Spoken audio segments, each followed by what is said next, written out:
Low oxygen saturation I take it as कि ये एक फिफ्थ किस्म का वाइटल है जिसको मैनेज करना आपको अक्सर जो है वो बड़ा डिफिकल्ट लगता है। As a junior doctor whenever you are facing this situation तो you are short of options and you don't have much to do. आपके ज़हन में को बहुत ज़्यादा चीज़ें नहीं आ पाती। So let's make it easier. So whenever facing the situation where you are having low oxygen saturation what your overall approach should be, तो आपको क्या करना है, क्या मेडिसिन देनी है, क्या फर्दर आपको जो है असेसमेंट्स बनानी है या कौन सा पार्ट एग्जामिन करना है। Before you ask your PG you must do at least minimum things जो कि आप इस वीडियो में सीखेंगे। इसके बाद आपको जरूरत नहीं पेश आएगी फर्दर जो है कि वो क्या करना है क्या नहीं। So let's start. So first things first is to always go there whenever someone comes to you that patient is deteriorating। जैसे कि अक्सर मरीज जो है वो कहते हैं कि सर उनकी सांस ज्यादा तेज चलने लग गई है या फिर उनकी सांस खराब हो गई है या फिर वो होश नहीं कर रहे। So in all these situations it can turn out to be कि saturation कम है।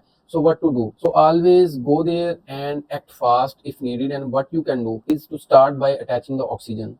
This is the first and foremost thing कि आप ऑक्सीजन अटैच करें और उसका जो है वो फ्लो जितना ज्यादा आप कर सकते हैं वो कर दें। अब अगर आपके पास इसके लिए नेसेसरी इक्विपमेंट मौजूद नहीं है so do whatever you can, ask the attendant, ask the helper, ask the ward boy and the sisters के quickly arrange the oxygen mask and oxygen port. अगर उस बेड पर अवेलेबल है तो it's okay, otherwise move the bed to the place के जहां आपके पास ऑक्सीजन पोर्ट्स अवेलेबल हों। Otherwise arrange the oxygen cylinder, जो भी कहीं से भी लाएं ऑक्सीजन अटैच कर दें। तो दिस इज वन थिंग कि जिसके ऊपर किसी को कोई दो राय नहीं है। This is not controversial at any time. So low saturation, first thing to do is to attach oxygen. After attaching the oxygen, you can go into the details that what has caused the low saturation, what is the actual cause of the low saturation. मैं अभी आपको एक बड़ी अच्छी example के साथ आपका concept clear कर दूंगा कि आपको कहाँ कहाँ किस किस स्टेप पर मसलों की वजह से लो सैचुरेशन आपकी जो प्रॉब्लम है आ सकती है। So low saturation is like a end product of many of the likely possible etiologies के इटसेल्फ ये एक मसला नहीं होता, ये एक जो है वो सिम्टम है। तो इसकी प्रॉब्लम्स बहुत सी जगहों पर बहुत से डिफरेंट लेवल्स पर होते हैं। I would like to build a concept and that is why the saturation fall. Imagine के for a normal working person, for a normal human, you are outside, you are breathing. First you have to breathe, your breathing effort should be there, and then the air that you breathe it have to be clear and containing the normal amount of oxygen. तो air के अंदर 21% oxygen जो है वो आपकी होनी चाहिए। अब ये ना हो कि जो एयर आप इनहेल कर रहे हैं उसमें ऑक्सीजन ही ना हो। फॉर एग्जांपल जहाँ कहीं आग लग जाती है तो वहाँ फिर वो कार्बन मोनोऑक्साइड या इस तरह की कुछ गैसेस के फ्यूम्स होते हैं, तो वो आपकी एयरवेज में जाके कभी भी आपको जो है वो उस तरह से ऑक्सीजनेट नहीं करने लगे। सो एक्चुअली ऑक्सीजन सैचुरेशन जो है वो उसके लिए ज़रूरी है कि आप ऑक्सीजन को इनहेल भी करें, और नॉर्मल एयर का मतलब उसे नॉर्मल होना चाहिए। तो इसलिए जहाँ कहीं आग लग जाती है फौरी से फर्स्ट स्टेप होता है कि वहाँ से इवैक्यूएट किया जाए किसी भी पेशेंट को या वहाँ पे मौजूद जो भी बंदे फंसे होते हैं। फर्स्ट थिंग इसके एयर में ऑक्सीजन बराबर मकदार में मौजूद होनी चाहिए और एटमॉस्फेरिक प्रेशर भी इस तरह का हो कि जो नेगेटिव प्रेशर की शक्ल में ऑक्सीजन को अंदर आने में एड करे। इसकी एग्जांपल मैं कुछ इस तरह से दूंगा कि जब आप माउंटेन्स में बहुत ज़्यादा ऊंचाई पर होते हैं तो वहाँ भी आपको डिफिकल्टी पेश आती है सांस लेने में, बिकॉज कि वहाँ पे एटमॉस्फेरिक प्रेशर की वजह से जो आपका नेगेटिव प्रेशर डिफरेंस होता है वो आपकी वेंटिलेशन को डिस्टर्ब करता है। अब जिस पाथवे से उस एयर ने गुजर कर जाना है उसको क्लियर होना चाहिए। जैसे ट्रॉमा के बाद आपके गले में कोई मसला आ जाता है, लेरेंजियल एडीमा हो जाता है या फिर स्वेलिंग हो जाती है। जैसे मैं एग्जांपल दूंगा, काला पत्थर पॉइजनिंग में अक्सर पेशेंट्स जो हैं उनके फौत होने की या उनकी डेथ की जो कॉमनेस्ट रीजन होती है वो लेरेंजियल एडीमा होता है। इट्स लाइक ए चोकिंग कि जो आपका गला फूल कर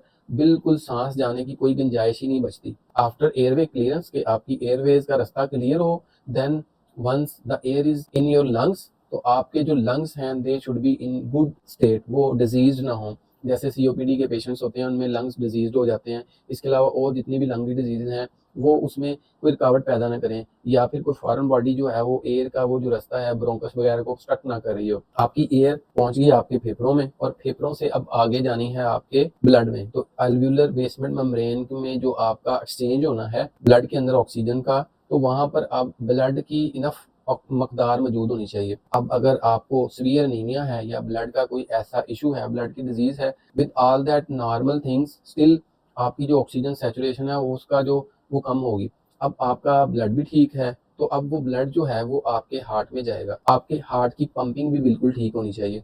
if you have heart disease, you still can have low oxygen saturation. Hematological diseases and then respiratory diseases, आपकी जो हार्ट की डिजीजेज हैं, they can still lead to low saturation of oxygen. आपका लंग ठीक है, आपका हार्ट ठीक है, स्टिल अगर आपका वो टिश्यू जहाँ पर परफ्यूजन होनी है वहाँ की कुछ वेसल्स में मसला है, तो then you can again suffer from low oxygen saturation. And sometimes बाज का नेल पॉलिश लगे होने की वजह से भी आपका जो ऑक्सीजन डिटेक्शन के लिए पल्स ऑक्सीमीटर अप्लाई किया जाता है वो भी सही तरह से रीडिंग नहीं ले पाता। बी वाइज, जब भी कोई आपके पास आए तो don't just treat the low oxygen saturation, overall make a good clinical judgement and decision and then treat accordingly. Check the vitals, pay close attention to the respiratory rate and the pattern of the respiration, so this will give you hint. अगर patient के vitals overall ही जो है वो ठीक नहीं है, patient का ब्लड प्रेशर भी रिकॉर्ड नहीं हो रहा और इसके साथ लो सैचुरेशन भी है, so this can be likely due to shock, and that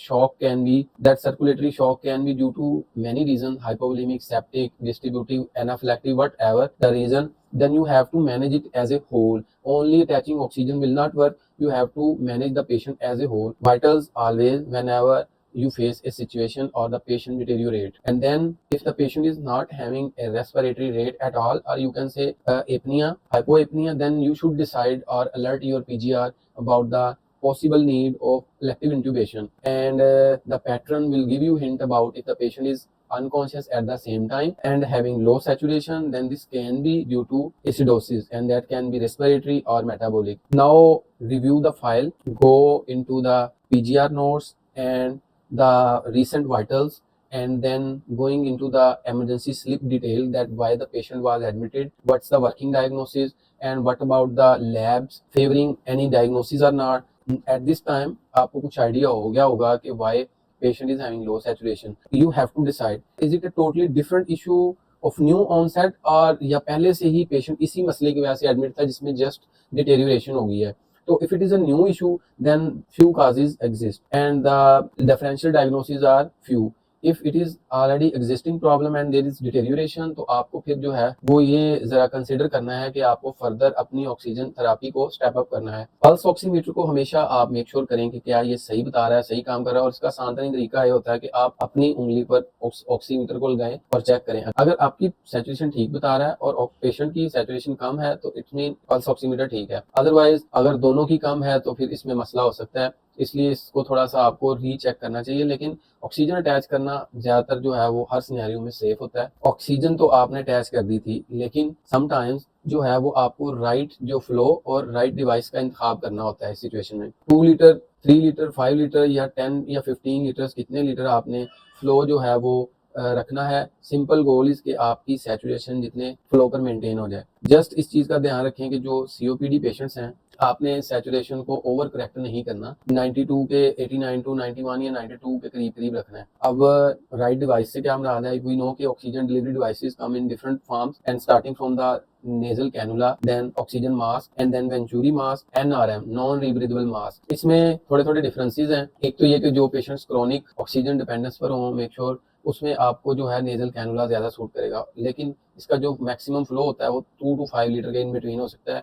इससे ज्यादा फ्लो के साथ एक तो ऑक्सीजन ज़ाया होगी, उसकी एफिकेसी कम हो जाएगी, नॉस्ट्रल्स से साइड से लीक हो जाएगी और नेजल ट्रॉमा भी कर सकती है। उसके बाद आपके पास सिंपल ऑक्सीजन मास्क आ जाता है, ये 5 to 7 लीटर तक जो है वो अच्छी तरह से प्रोवाइड कर सकता है। इसमें आपको मुंह के ऊपर जो प्रॉपर एक सील बनानी पड़ेगी as compare to face mask. Oxygen mask versus cannula में ये जरा डिफरेंस है कि नेजल कैनुला के साथ पेशेंट खाना खा सकता है, बात कर सकता है इजीली, लेकिन ऑक्सीजन मास्क के साथ और वेंचुरी मास्क या एनआरएम के साथ ये चीज़ें नहीं हो सकती। जब आपको लगे कि पेशेंट को 10 लीटर तक फ्लो रिक्वायर्ड है तो आपका फिर कैनुला तो बिल्कुल काम नहीं कर सकता, आपको फिर वेंचुरी मास्क का इंतखाब करना है। वेंचुरी मास्क जो होते हैं वो डिफरेंट किस्म के कलर कोड्स में अवेलेबल होते हैं, तो उसमें आप इंतखाब करें।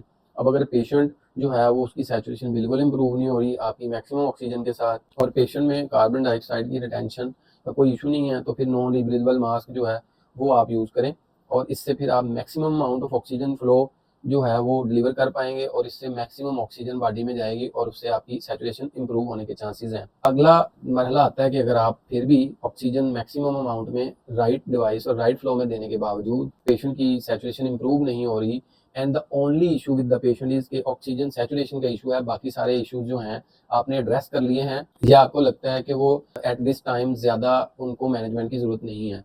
तो एज़ पर ABCD अप्रोच भी अगर आपकी बाकी चीज़ें ठीक हैं और एयरवे में इशू है, तो फिर अब आपको डिसीजन लेना है कि अगर पेशेंट की एफर्ट मौजूद है तो then you can continue with non invasive ventilation, जो कि आप फर्दर एयरवे को जस्ट क्लियर कर सकते हैं अगर आपको लगे कहीं किस लेवल पर मसला है। फॉर एग्जांपल जो पेशेंट वेंटिलेटर पर होते हैं उनमें अक्सर एंडोट्रेकियल ट्यूब जो डली होती है उसमें सिक्रीशनें जो हैं वो फंस जाती हैं, तो आपको उसे साफ करना पड़ता है। या अगर पेशेंट बेहोश है, किसी फिट से सफ़र किया है, उसके बाद सैचुरेशन फॉल कर रही है, या किसी प्रोसीजर के बाद अचानक से डीप सेडेशन में चला गया और टंग फॉल बैक कर रही है, तो यहाँ पे आपको फिर ओरोफेरिंजियल एयरवे जो है वो डालना पड़ेगा ताकि टंग जो है वो एयर का रास्ता ना रोके। तो इसी तरह अगर पेशेंट को सांस बिल्कुल नहीं आ रहा, उसकी एफर्ट चली गई है, so now with low saturation and having no respiratory effort, तो आपको क्विकली एंडोट्रेकियल इंट्यूबेशन करनी है। उसके लिए आपको लेरिंगोस्कोप रिक्वायर्ड होगा और फिर उसी के साथ जो बाकी सारा नेसेसरी इक्विपमेंट है, जिसमें 5 to 10 cc syringe to inflate the cuff after passing endotracheal tube, and this has to be quick as possible के पेशेंट की यहाँ पर जान बचाने के लिए, आपको ज़िंदगी मौत के इस मरहले से निकालने के लिए आपको जल्दी से जल्दी एंडोट्रेकियल इंट्यूबेशन करनी पड़ेगी। और ये एक स्किल्ड काम है, अक्सर जो है वो फिर उसके लिए आपको सारी चीज़ें खुद सेट करनी पड़ती हैं। बेड्स अक्सर इस तरह के नहीं होते कि उनको आप ऊंचा कर सकें या नीचा कर सकें। इसके लिए आपको क्विकली जो है वो अपनी पूरी एफर्ट लगानी पड़ेगी, जगह बनानी पड़ेगी,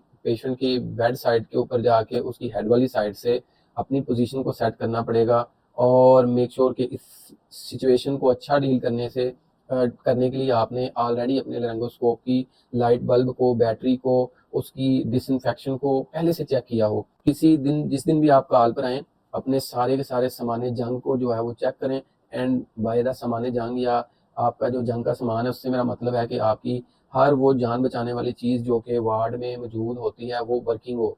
वो आपकी शक्कर मशीन हो सकती है, वो आपका डिफिब्रिलेटर हो सकता है, वो आपका लेरिंगोस्कोप हो सकता है, वो आपकी बूजी हो सकती है, लाइफ सेविंग मेडिकेशन हो सकती है। Every time you go on to long ward call, तो आपकी ड्रिल का पार्ट होना चाहिए कि before you start your duty make sure के सारे गैजेट्स प्रॉपर वर्किंग कंडीशन में हो। The patient needed invasive ventilation, you made the decision to intubate and then ventilate by the Ambu bag, and now successfully have intubated the patient, और patient की saturation improve हो गई है, तो अब भाई आपको वेंटिलेटर चाहिए। So sometime the very difficult situation arise के जहां आपको अंदाजा हो जाता है कि patient is very old age, the disease is not recoverable, patient is not going to come back because the other parameters are not favoring any recovery, then sometimes it's very difficult and painful to let the patient go। आपको वहाँ पे फिर intubation जो है वो avoid करनी पड़ती है, और अदरवाइज अगर पेशेंट, उसकी फैमिली या कंसल्टेंट या आपकी टीम डिसाइड कर चुकी है कि इसको हम DNR DNV जो है रखेंगे, तो then avoid this.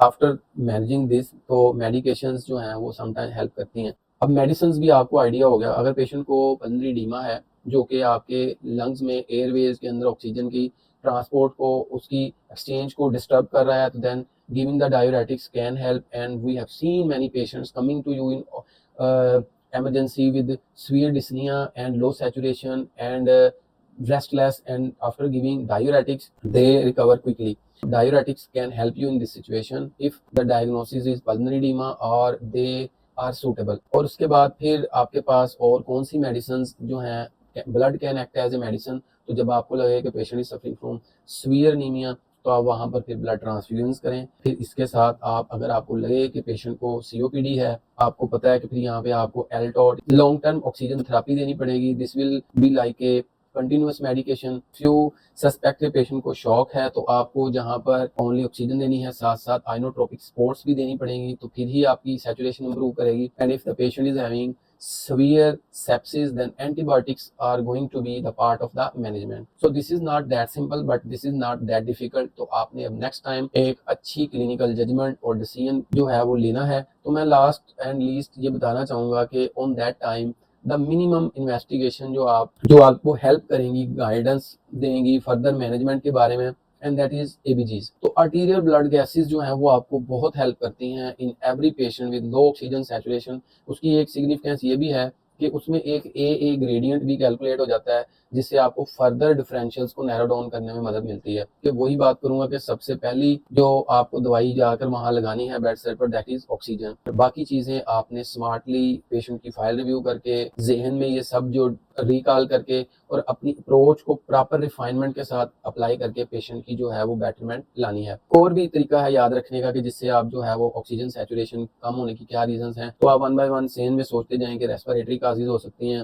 Haematological causes हो सकती हैं, कार्डियोवास्कुलर काजेज हो सकती हैं, वास्कुलाइटिस हो सकता है, लोकल टिश्यू इंजरी या फिर वहाँ का कोई इस्कीमिया हो सकता है। इसी के अलावा पल्मोनरी एम्बोलिज्म वगैरह जो बहुत बड़े हों, मैसिव हों, वो भी इस तरह के इश्यूज काज कर सकते हैं। और बाकी फिर trauma and airway obstruction, any toxin or poison leading to airway obstruction, brain injury leading to the damage to respiratory center, so you will not be able to breathe at all. So I hope कि इस video के बाद वो सारे junior doctor लो oxygen saturation को बहुत बड़ा मसला समझते थे, वो अब जिंदगी भर के लिए उनको ये मुश्किल नहीं आएगी। चैनल को भाईजान सब्सक्राइब कर लें, वीडियो को लाइक करें, अपने दोस्तों के साथ शेयर करें। बाकी सारी वीडियोस देखने के लिए प्लेलिस्ट से में गो थ्रू करें। मैंने बहुत सी वीडियोस ऑलरेडी आपके लिए बहुत ज्यादा फायदेमंद हो सकती है बनाकर अपलोड की हुई है।